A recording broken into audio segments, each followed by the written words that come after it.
everybody, welcome back. And if you're new here to the channel, welcome and thank you for joining me. My name is Sue and I'm a scrap quilter living in southeastern Pennsylvania. And this week is just going to be a shorter little video just to catch up on some of the projects I've been working on because last week I had finished a quilt, and this week all I've been doing is handwork, and I've been working a lot. I got a lot done, but there really isn't a lot to share because handwork, literally needle and thread for a week. There's just not much to show at the end of a week of working by hand. But I'll share with you the progress that I made on several of the projects that I have going on right now. And the first one is, this is the quilt that I had hanging on the door last week. It's the Dresden Plate one, and this one I got basted this week. So it's all sandwiched now and it's basted, and that for me is a 2-day process just to do the basting on a quilt. As far as time goes and the number of hours, I could do it in 1 day. But if you watch my basting video that I did earlier, you'll see I still do it the old-fashioned way. I baste it on the floor. So I do crawl around on my quilt and take big stitches on the floor. And about, I like to stretch that out between 2 days. It's just way too much time to spend on the floor doing it all in 1 day. So, so this one will be added to the list of things to quilt. So right now I'm hand quilting my plus quilt, and then the one after that I will quilt is the one that I made out of a jelly roll and some embroidery pieces that I've been collecting. And so this is the one after that. So that's where this one stands in line to be quilted as of now. Things may change. We'll see. Okay.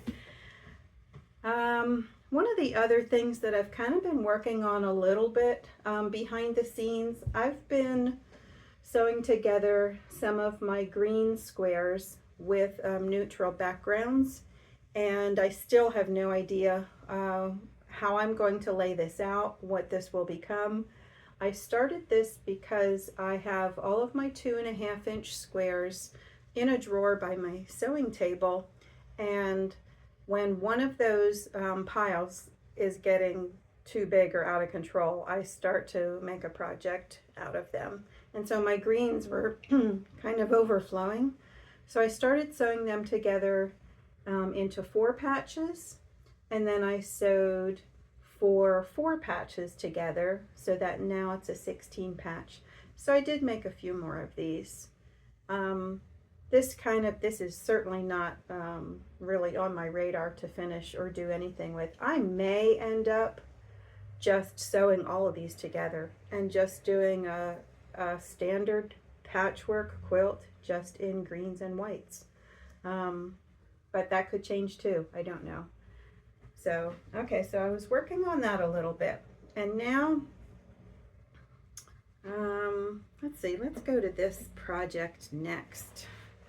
My Cathedral Windows. I've been sharing the progress on these off and on for, I don't know, several videos now. This is going to eventually be like a wall hanging, but it's meant to be like insulation basically for the winter months. My house gets very cold in the winter. It's a very old house, and I don't have insulation in the walls. So this is meant for that. So I made 2 more blocks and joined them together. And so that I did this week. And then once I sew 2 blocks together, when I get enough of these, then I sew 2 more together into a group of 4, and I'll get one of these. And so you can see then too, when you join them, here's one that I joined, but I didn't fill in this middle section yet, because every time you join these together, it creates more spaces that you need to fill with squares, and you can see the difference here.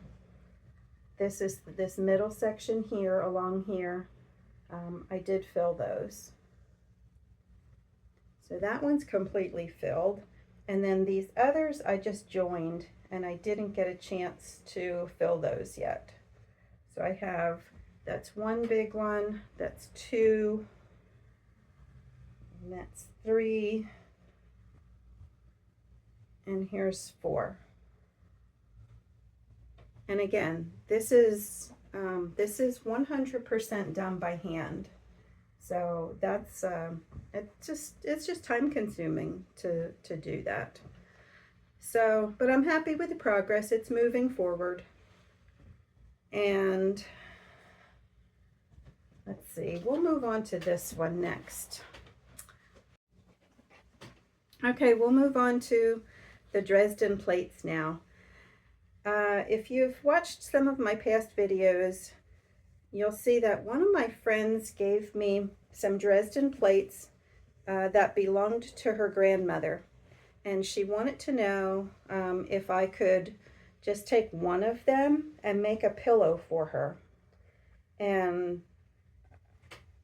so I said, yes, absolutely, I could do that. So this is the one that she had in mind for me to make a pillow. This is the only one that she gave me that came with a background. So somebody in her family along the way appliqued this Dresden plate onto this white background. It did not have the circle in the center. I did add that. And so this is the one that I will give to her made as a pillow. And this one too, I was previewing some fabrics. I grabbed some fabrics out of my stash because I was looking at the blades and I wasn't sure which color I wanted to use. And based on the age of the fabrics too, I kind of wanted to keep or find a fabric that I thought would kind of tie in nicely. I did look through my vintage fabrics, and they're not in the right decade or era as these fabrics are, and they really did not fit at all. And I was kind of disappointed in that, because I would have rather used a vintage piece in here, but I really just wasn't finding anything at all that I thought would fit. So I did choose the red. I was thinking of reds, blues, or pinks. So I got some out, and again, I was trying to find something that might kind of fit as far as the pattern goes. Here was another choice that I had that I was thinking about. This one is just little tiny pin dots on it. And some of the fabrics I got out too were kind of more on the dull side. And the fabrics in these Dresden plates are really pretty vibrant yet. They're pretty bright. Now the reason I didn't go with this one is because I thought it was a little bit orangey looking. And then the same for this one. It would have been okay, I think. I mean, I'm happier with what I did choose. If I did put this one in, it would have been okay, but I just think this one was a better match. And then this was the other one. I kind of wanted to stick with something that had a pattern on it, just because of how all of the blades on the Dresden plate, well, almost all of them have a pattern, and they're pretty strong patterns. So that was kind of what I was thinking with that. And those were the reds and the blues too. This was a bright blue, and I kind of liked it in there, but there was still something to me that was maybe a little bit off about it. It was maybe a little too bright. But the ones that the blues that I have that are not as bright, just were not the right blues. Even with all the fabric I have, isn't that always the way? You buy all the fabric, you have it all, and you still can't find just the right thing that's gonna that's going to match. So overall, I'm pretty pleased with how this turned out. Now to make this circle on here, I kind of measured across. Here, I'll show you one here. I kind of measured across the opening here to see about what size I should make. And you can see on this one, I hope you can see, that's not really a nice, beautiful circle there. It looks a little oblong there. But I needed a piece that was going to cover that whole thing. So I just looked around the house. I kind of measured first to see how much I would need. And so I did find something around the house and I traced it. And the way that I put this on is, let me find that piece of fabric I have here. This piece of fabric here I bought this at one of the little sales that I went to. And when you buy it at, one of those little thrift sales, it's all folded up like this. When I got it home and opened it up, I saw that the fabric is kind of thin and see-through. It's thinner than what I normally use. So I kept it, I hung on to it, and that's actually what I used then with this red. So this is actually behind this red. And what I did was I layered these together, the red and, let's see, I can show you approximately. I cut out a circle and I put the right sides together, and then I sewed along my line all around the circle, and then I turned it inside out, and then this is what I got.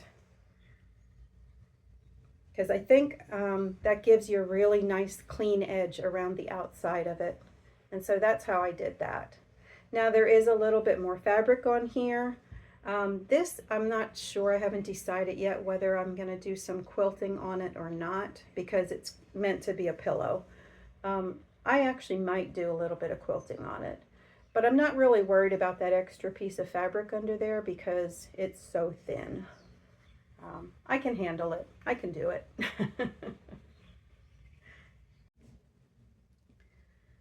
I got the first one that was already appliqued onto a background that I'm going to use as a pillow, but also included in that box were 6 other Dresden plates that were not sewn to a background at all. So I was thinking about what to do with them. So I have 6 of them, and I thought if I make a wall hanging, really with 6 blocks I could only do 2 across by 3 down. And I thought, I don't know, I don't really like it's way too rectangular for me. So I thought, well, how else can I use them, to the best advantage? So I did come up with a plan, kind of. I think I'm gonna basically do like a 9-patch layout, so 3 across by 3 down, and I will have the Dresden plates in each of the 4 corners and 1 in the center. So that leaves 4 extra blocks then that I have to figure out what I want to do in those blocks. But I like that better because it's going to give me a bigger finished product in the end, and it's going to be more balanced. I think I'll like that a lot better. And my friend Sue, who gave these to me, she only asked for a pillow. So I'm not sure if I'm going to make this for her or not. My thought right now is yes, I will. But I want to see how it turns out first. And I thought she can use it as a wall hanging, or just to display on the back of her couch, or as a, I can't even say table topper because it's going to finish pretty big, because each of these blocks that I cut out, I cut them at 18.5 inches. So 3 across is already a pretty good size, and then with any borders and finishing, it'll be a pretty big size. So I chose like an off-white for the background because I thought a true white just kind of didn't fit in with the era of all these fabrics. Because they're so old, I kind of wanted it to be like just slightly less than like a blazing white, you know, that stark white. So I'm happy with the background. And so I attached these by a basting stitch on my sewing machine. My sewing machine has a pretty big basting stitch. So I don't know if it shows up on camera or not, but I folded the fabric in quarters so I could see where the centers were, and that way I could line up the blades on all 4 points and get it pretty centered. I don't think these are ever going to be like really perfectly centered, no matter what I do, because these plates are not. They're not precise at all. So what I did is I just put a big basting stitch, a giant, well, I pinned it first. I pinned every single blade so that it wasn't going to move. And then I put a giant basting stitch around the middle part of it. And then I also did one along the inside edge here, so that when I do put the finishing circle on there, I think this will be like a much more stable area here with the basting stitch in. This basting stitch out here, because it's so big, that's going to be super easy to tear that out. And for these, for most of these, I did get some fabrics out, and I did lay these out, and I tried to just look at it overall to see which fabrics were kind of like calling to me as far as what I wanted to put in the center. And it was either going to be pinks or blues, because that's kind of what was reading to me. And I did get blues out, and again, I just wasn't finding anything that really just called to me. So I think I'm going to go with some pinks for the centers. And because of how I'm laying it out, whichever one ends up in the center of the quilt, I think I'm just going to put this little solid pink in. This is a chambray, so it's maybe a little bit heavier than a quilting cotton, just a little bit, but it's such a pretty shade. So that will be in the center of one of them. And then in opposite corners, one at the very top left and the bottom right, I think I'm going to do this little pink check. And this is probably from the 1960s or 70s. But it just kind of read like that was like the right shade of pink. And then in the other two, I'm going to cut this up because I bought this on one of my travels somewhere. This is an apron. But the fabric is so pretty on here, and I think this is the perfect project. I don't know if you can see the fabric on here. It seems like the right era, and I like the shade of it with everything else that's going on here too. So right now that's my plan. Now I did get them all basted to backgrounds. I have 4 here. I also have 2 downstairs because I'm working on hand stitching. That was another hand stitching project I did this week. So I don't have all of them upstairs here in the sewing room. So this one I did. Now this is all hand stitched all around the outside edge here. And the inside, I'm not going to hand stitch any of this because it has that basting stitch here. And this one I also got hand stitched. All the blades are hand stitched down around the edge. So I only have 2 of those done this week. They all need to be pressed too. So let me do a quick little demonstration about how I look at it when I'm working on somebody else's started project and trying to find that nice 1/4 inch seam allowance to turn under. I don't know if there's an exact proper way to do it, but I did run into some issues with these because the blades to start with are not perfect. There are some that have extra fabric, and so I did have to kind of finagle them and make it work. So let me show you quickly what I had to work with. Okay, I'll show you one of the problems that I encountered with working with these. Is this piece of fabric right here, this pink piece. There's kind of more fabric here than there should be on this side of it and on this side over here. There's kind of like in the seam line, and then it's also folded over. And what I think she did was, this is just a guess, this pink one here too has a little bit extra fabric there. So does this one here. So that's what I was coming across. I think what she did was her main focus was to try and get the whole blade to lay flat. So after she joined everything together, I think this was her way of doing it. It was just to sort of like fold a little bit because she had too much fabric. I don't think her seam allowances were accurate. So that's what I was running into. So now to turn under my 1/4 inch seam allowance, I'm not marking it or anything. I'm just estimating. And when I turn in here headed towards the valley here, I turn the whole thing under and I just try and fold under a little bit, and I've been finger pressing everything. And so for now, I'm going to make sure that I do fold under where these two join right here. And I'm going to finger press a little bit. Now that's not going to hold 100% for right now, but when I come down there, it will make a difference.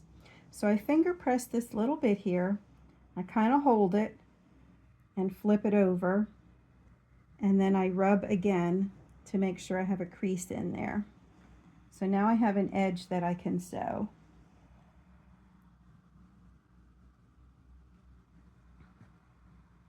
So I'm going to come up here, and I'm not going to come up right at the point, because keep in mind now, this side has to be folded under also. So I want to leave enough room for that. So I'm going to start down a little bit.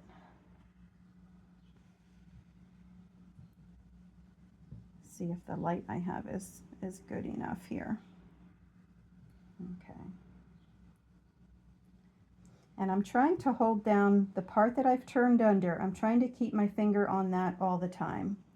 So now I'm just going to take my ladder stitch, and I usually do about 2 or 3 at a time, coming out right on the fold of that fabric. And then I try to pull it gently, and then again. This is actually going faster than I thought it would. There are 20 blades in each of the Dresden plates. So again, I just take about 3 stitches and then pull through without tugging on it. I don't want it to get all puckered. And again, as I get closer, I just keep fiddling with it and make sure that my edges are turned under. And I'm going to hold it while I take a few more stitches and get down to that valley area.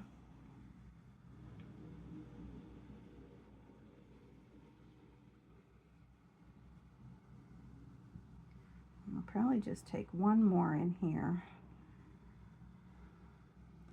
Okay, now I have to figure out what this part is going to look like.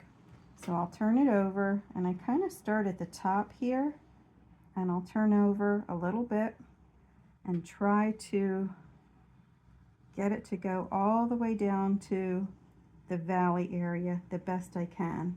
And again, I'm just going to finger crease and turn it over, and then see what I have to work with. And now I'll try and like push that under a little bit. I said it's a little fiddly. Now I know there are people who would maybe prefer to pin or even to glue. I don't want any glue on this. These fabrics are already old, and I don't know how glue is going to interact with that. So I kind of get it to be the best I can. And now where my thread is coming up, I'm going to come up and take a couple of stitches in that area of the pink that was kind of folded over. I just want to tack that down just a little bit there. And then I'll come up right in the edge here.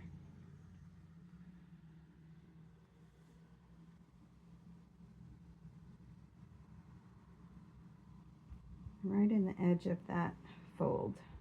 And now it's tacked down there. And again, I'm always having to like make sure I refold that, recrease it, hold it down, and now I can work to the top of that point.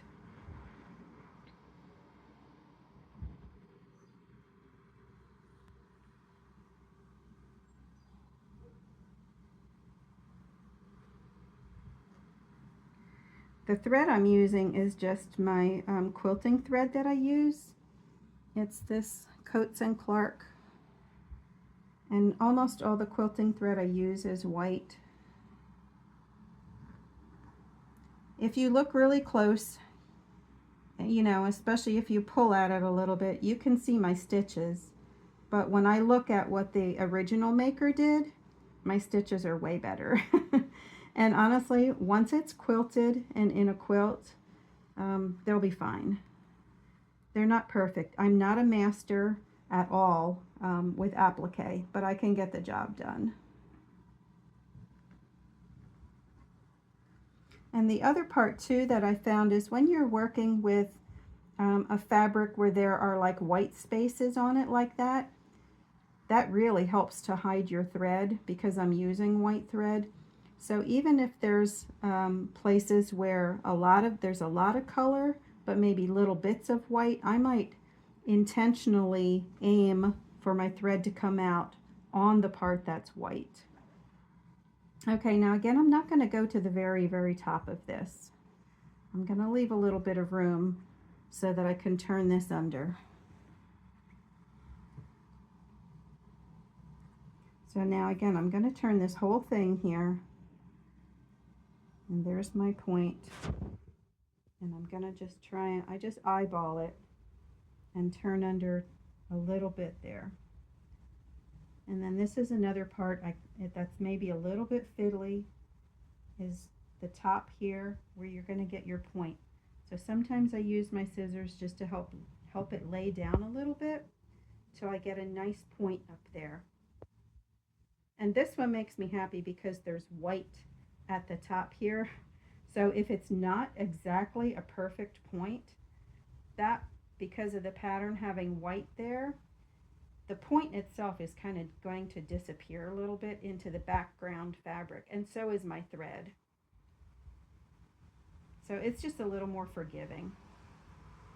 And so then I'll work down the next side again until I get to the valley part, always trying to like turn under and crease it again. And so that's how I've done them so far. I think I did, well, I have 2 of them that are completed. They do need pressing, but I think they'll be fine. And you kind of get into a rhythm of it. But again, it's a slow process, and that's why I don't have a lot to share this week. It's just all handwork for this week. And so I hope that helps you. You know, if you have a project like this, or if something like this comes into your life, don't be afraid to give it a try. And you just kind of have to play with these things a little bit until you get it to behave somewhat.